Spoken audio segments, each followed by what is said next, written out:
Hi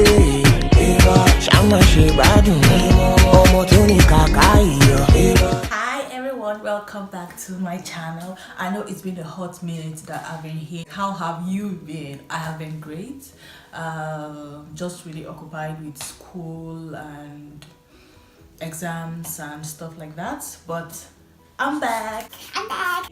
So today I want to talk about something really serious. Yeah, something really serious. As some of you may know, Estonia is like my second home, and it's my home actually.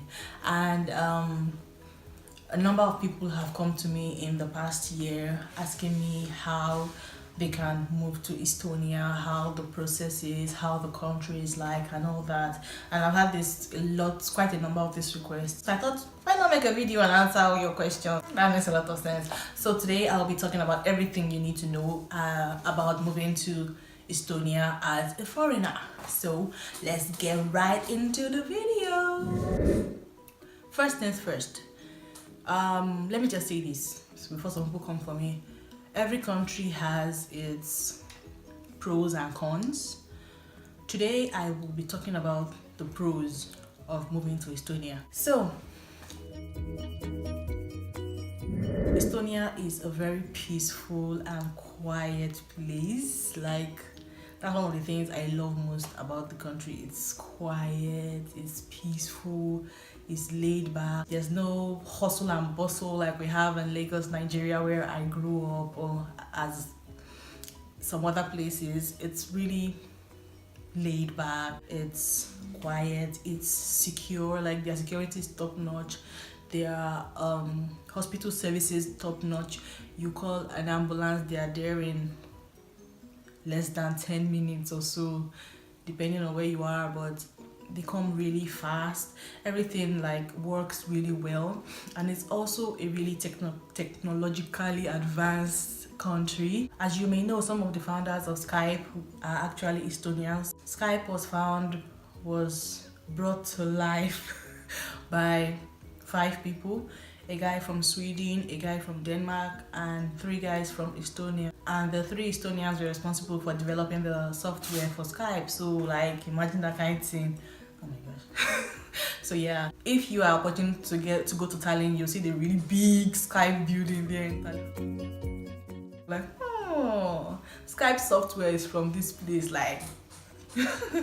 Yeah. So another thing I really like about Estonia is their transport system. Like, oh my goodness, like, transport system is so fast, it's so reliable. All you have to do is get a transport card for, I think it's about €3, and you can use it for years and years. As long as you are a resident, you get your card, swipe it when you enter the bus, and free transport. Like, you just feel like going out when you know that transport is free. Like, yeah, let's go out, let's go. That's just like an overview of the country. Now I'm going to go ahead and answer like the most frequent questions that people ask me about Estonia. The first question most people ask me is, how do I get to Estonia? So I'm talking like as a foreigner like myself, a Nigerian. If you want to move to Estonia, or any foreigner, any foreigner, not just Nigeria. If you want to move to Estonia, you can move as a student, or if you're lucky and you get a job there, you can move as a worker, or you can move via marriage. If you have a spouse there, they can bring you over. So another frequently asked question is, can I get a job? Oh my god, there are too many jobs to be done in Estonia. Like, if you are really hardworking and you want to do it, you can work like 2 jobs. Many people work 2 jobs, and the minimum, even if you decide, okay, it's because of school or anything, you want to work 1 job, the minimum you will get is about €500, and the maximum is, I don't know what the maximum is, as hard as you work anyway. So after taxes, yeah, even with 1 job, the minimum you would get is €500. As long as you are not lazy, there are a lot of jobs to be done. The next question that people ask me is it possible to eventually evolve or eventually be a permanent resident or get an Estonian passport? As of now, I don't know anybody that has nationalized, or is it naturalized, I don't know, one of the two, and gotten an Estonian passport. But it is doable, it is possible. I think what I heard is you have to learn the language. So if you are able to learn the Estonian language, you will be able to naturalize. I'm sorry, I don't know the correct word, but yeah, I heard it's possible. If also you want your permanent residence, that also is possible. You can work towards it. So now let me go back to the first question on how to get into Estonia as a student, because that's what most people are asking for. They want to come out to their masters, their PhD, their BSc. They want to know how it would be. So their BSc programs run for 3 years, master's program run for 2 years, or about 22 months or 20 months depending on you, and the PhD runs for about 3 years. And I heard the PhD is free. Yeah, if you want to apply for a PhD, it is absolutely free. So how sweet is that? Just become a doctor for free. Doctor of something else, not medicine anyway. One good thing about studying in Estonia is you are not choked with fees. Although their fees are not cheap, but they are cheaper than most other European countries.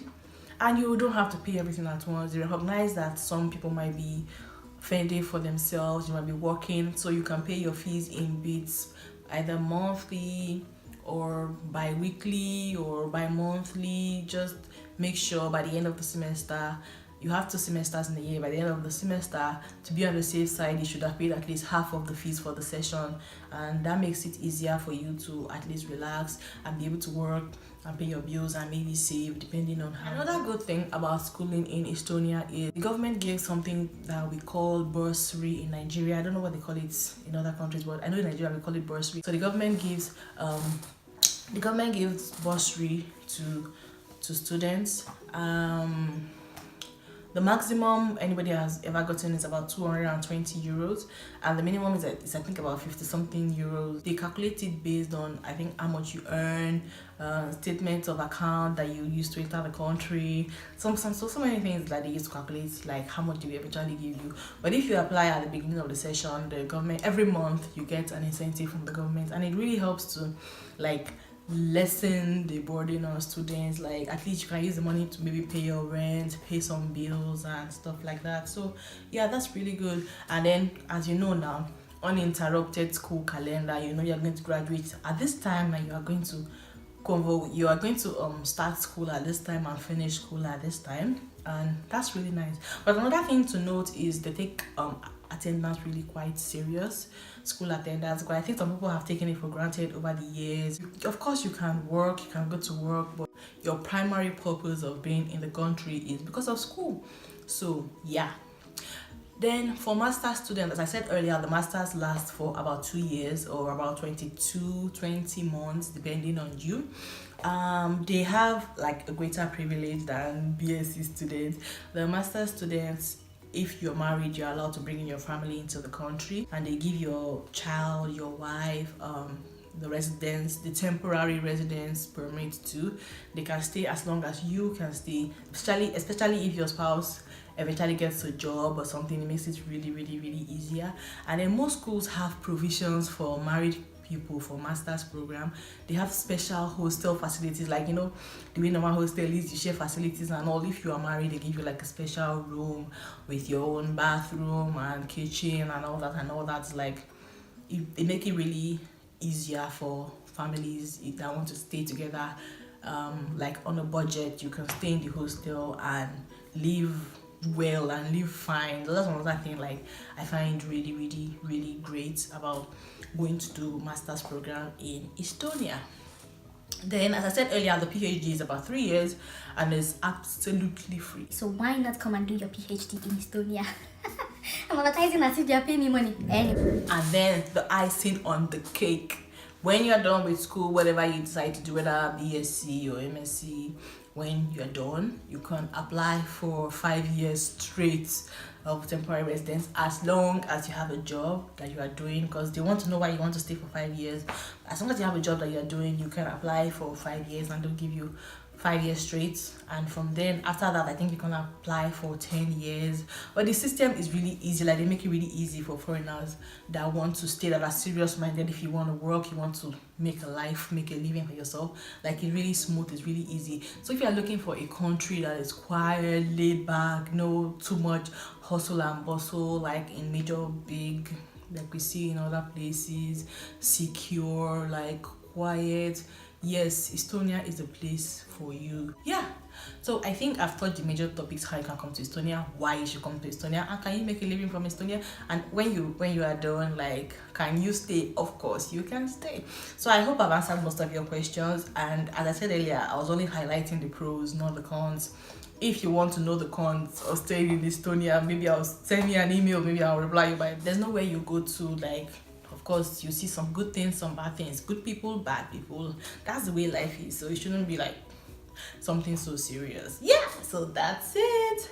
I hope you guys enjoyed my video. I really enjoyed making it. Thank you guys for tuning in. I'll see you on my next video. Wait, have you subscribed? You're watching this video, you haven't subscribed, just press the subscribe button now and like this video. If you have any questions, just leave a comment and I would reply you ASAP, like ASAP. Thank you guys for watching. Bye. Down, girl. Go down, down. Yeah.